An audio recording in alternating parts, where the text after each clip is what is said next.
Disclaimer: the topic we were given was about the civil war between Somalia, Sudan, and Darfur. The video is focusing on Sudan, but most of the problems were happening in everywhere. Oh, hey Mr. Angus, looking good today. I like the fit. In November, experts from the UN visited the newest country in the world, South Sudan. What they found shocked them. They found a conflict-marked country with mass slaughter and what they described was a warped environment, where rape of women and girls has become normal. Since the South Sudanese war broke out in December of 2013, over 50,000 people have been killed, more than 2.3 million people displaced, 6 million people at the risk of being hungry, and 70% of schools closed down due to fighting.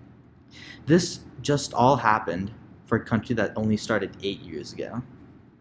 Now for some context. Before South Sudan became independent in 2011, it was part of Sudan. But since before colonial times, a deep divide had existed between the Muslim North and the Christian South. This divide turned violent in 1915, just after Sudan got its independence from British and Egyptian rule.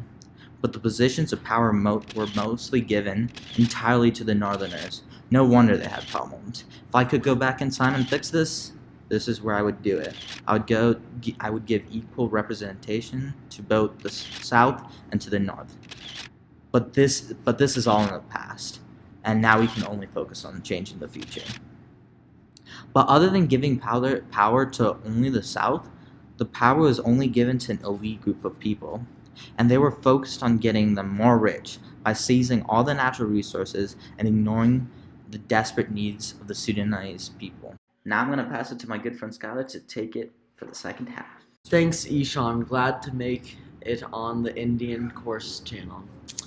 As Ishan said, the two parts of the country fought for decades in civil war that ended in 2005 with an agreement allowing the South to govern itself. This gave them the power so that they could vote to break away from Sudan, so they did. This was a major win for the U.S. President Obama had been pushing for years for the Sudan to break apart. But then everything fell apart. South Sudan contains more than 60 ethnic groups, but during the Civil War with the North, they put aside the differences to that they could push for their independence. But the two largest ethnic groups, the South Sudan began the Dinka population, 35%, and the Nuer population, 15.6%. And the president of Slovakia was a Dinka, and in the idea of unity, he made Marcher a Nooner his vice president. This all sounds good, but the agreement did not last, and the peace was short-lived.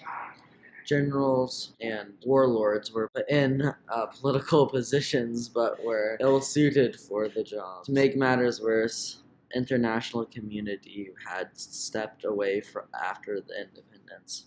Vice President Marcher started criticizing President Kiir, saying he was going to run against him. Later, followers started clashing, and another civil war broke out. And to mobilize support for themselves, Marcher and Kiir exploited the ethnic divides through South Sudan by creating a propaganda and used hate speech. The political fight quickly morphed into all-out ethnic conflict, and more than 1,000 people were killed and another 100,000 displaced in the first week of fighting alone. In conclusion, tension has reignited, and if Egypt and Britain did not leave Sudan in such a mess, maybe, just maybe, we'd not be in the mess we are in today. Indian Course had to restart, so we're at 1 subscriber. Thank you and goodbye.